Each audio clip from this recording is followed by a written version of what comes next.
नमस्कार दोस्तों, मैं राजकुमार मौर्य। पश्चिम बंगाल में विधानसभा चुनाव के लिए 23 अप्रैल और 29 अप्रैल को वोटिंग होगी। 4 मई को नतीजे आएंगे। इस वीडियो में आप सभी साथियों को दिखाने जा रहे हैं पश्चिम बंगाल विधानसभा चुनाव का सर्वे। आप लोगों से अपील है कि आप लोग अपनी राय प्रकट करिए, कमेंट करिए हमारे इस चैनल पर। अब की बार पश्चिम बंगाल में किसकी सरकार। और आपको जो सर्वे दिखाने जा रहे हैं यह सबसे सटीक सर्वे है, सबसे विश्वसनीय सर्वे है। तो दोस्तों, जिलेवार सर्वे है। आप सबको पता है, एक तरफ बीजेपी है, टीएमसी है, कांग्रेस है और कम्युनिस्ट पार्टी है। तो सबसे पहले आपके सामने है दोस्तों पश्चिम बंगाल की 294 विधानसभा सीटों में से कूच बिहार जिले की 9 सीट, और कूच बिहार जिले की 9 सीटों में से बीजेपी को 2 सीट मिल रही है, टीएमसी को 5 और कांग्रेस को भी यहां पर 2 सीट मिल रही है, जो कि पिछली बार कोई सीट नहीं जीत पाई थी कांग्रेस। वहीं पर दोस्तों अगले जिले की ओर बढ़ते हैं। जलपाईगुड़ी में 7 विधानसभा की सीटें हैं। 2 सीटें बीजेपी, 4 सीट टीएमसी और 1 सीट पर यहां पर कांग्रेस। यानी कि आपके सामने जलपाईगुड़ी का ये आंकड़ा है। आप जलपाईगुड़ी के बारे में क्या कहना चाहेंगे, कमेंट करके आप लोग जरूर बताइए। अगला जिला है कालिम्पोंग। कालिम्पोंग में दोस्तों 1 सीट है। यह 1 सीट टीएमसी के खाते में जा रही है। पूरी तरह से टीएमसी यहां पर क्लीन स्वीप कर रही है। दोस्तों अगला जिला आता है दक्षिण परगना की 31 सीटें। अपने आप में मायने हैं और किसी भी पार्टी के लिए बहुत बड़ी बात है। 31 सीट में टीएमसी अगर 25 सीट जीत सकती है और बीजेपी 3 और कांग्रेस को भी 3 सीटें मिलने के अनुमान हैं। दोस्तों अगला जिला है अलीपुरद्वार में 5 विधानसभा की सीटें हैं। बीजेपी को 1, टीएमसी को 2, कांग्रेस को 2। यानी कि बीजेपी कम और कांग्रेस और टीएमसी यहां बराबर। दोस्तों अगला जिला है दार्जिलिंग में 5 विधानसभा की सीटें हैं। 2 बीजेपी के खाते में, 1 टीएमसी के खाते में और 1 कांग्रेस के खाते में जाती हुई दिख रही है। दोस्तों अगला जिला आता है आपके सामने उत्तर दिनाजपुर में 9 विधानसभा की सीटें हैं। बीजेपी को 2, टीएमसी को 6 और 1 सीट कांग्रेस के खाते में जाती हुई दिख रही है। और अगले जिले की ओर बढ़ते हैं दोस्तों। दक्षिण दिनाजपुर में 6 विधानसभा की सीटें हैं। बीजेपी 0 हो रही है।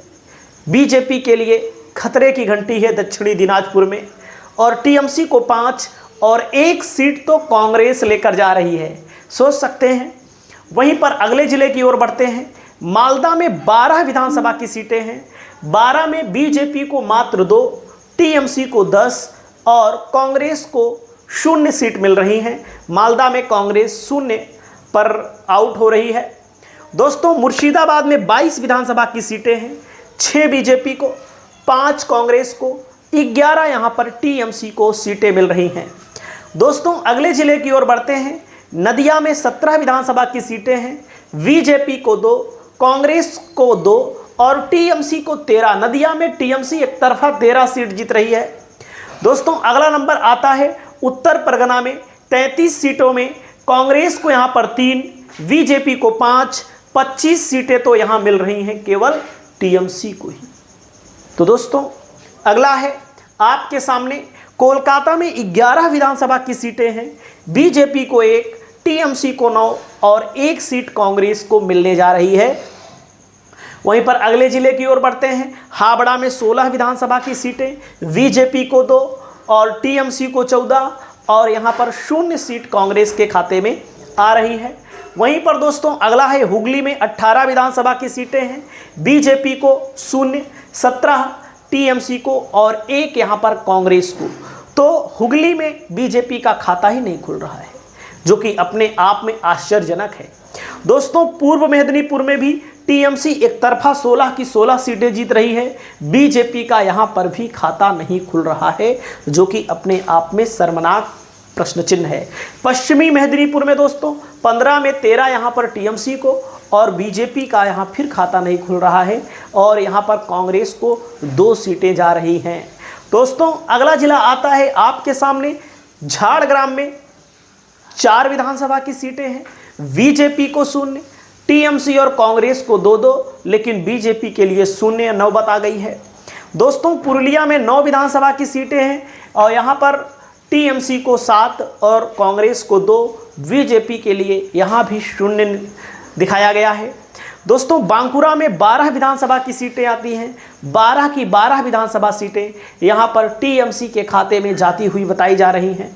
वहीं पर अगला नंबर आता है पूर्व वर्धमान में 16 सीटों में बीजेपी को 4 और टीएमसी को 10 और कांग्रेस को 2 सीट मिल रही है। केवल 2 सीट कांग्रेस को, यहाँ पर अच्छा प्रदर्शन है।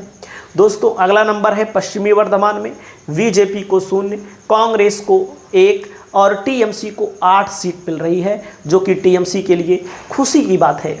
दोस्तों वीरभूमि में 11 विधानसभा सीटों में यहाँ पर बीजेपी को 2, टीएमसी को 8, कांग्रेस को यहाँ पर 1 सीट मिल रही है।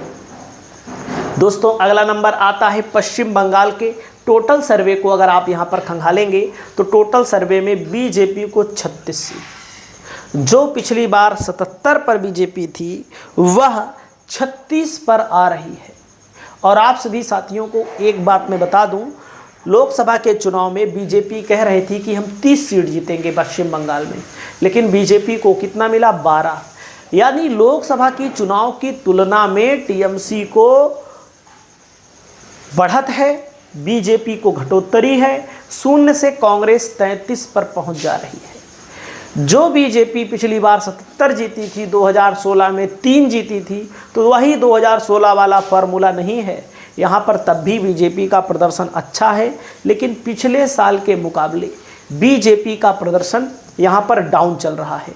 वैसे दोस्तों आप किसी भी अन्य सर्वे को देखेंगे, जैसे अन्य सर्वे जो आ रहे हैं उसमें भी बताया जा रहा है, अगर मान लीजिए बीजेपी बहुत खींच खांच के जाती है, मान लीजिए क्योंकि चुनाव है, चुनाव में अगर खींच खांच के बीजेपी जाती है, तब भी बताया जा रहा है कि मुश्किल से बीजेपी को 50-60 सीट मिल सकती है।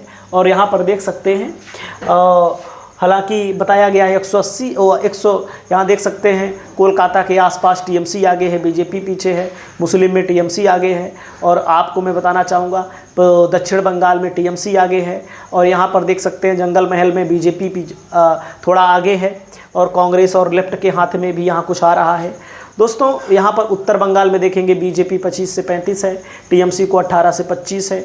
जनमत पोल का सर्वे खुद बता रहा है कम से कम टीएमसी को 150, अधिक से अधिक 180, लेकिन पिछली बार तो यही सर्वे बता रहा था कि बीजेपी की सरकार बन रही है। तो आप किस पर विश्वास करेंगे आप लोग कमेंट करके बताइएगा, क्योंकि 148 ही सीट चाहिए सरकार बनाने के लिए। बड़े बड़े विद्वान, बड़े बड़े ओपिनियन पोल करने वाले जैसे योगेंद्र यादव जी हैं, अभय दुबे जी हैं, रवीश कुमार जी हैं, ऐसे लोगों का भी मानना है कि बीजेपी की सरकार पश्चिम बंगाल में नहीं बनने जा रही है, असम में बना ले बीजेपी, यही बड़ी बात है।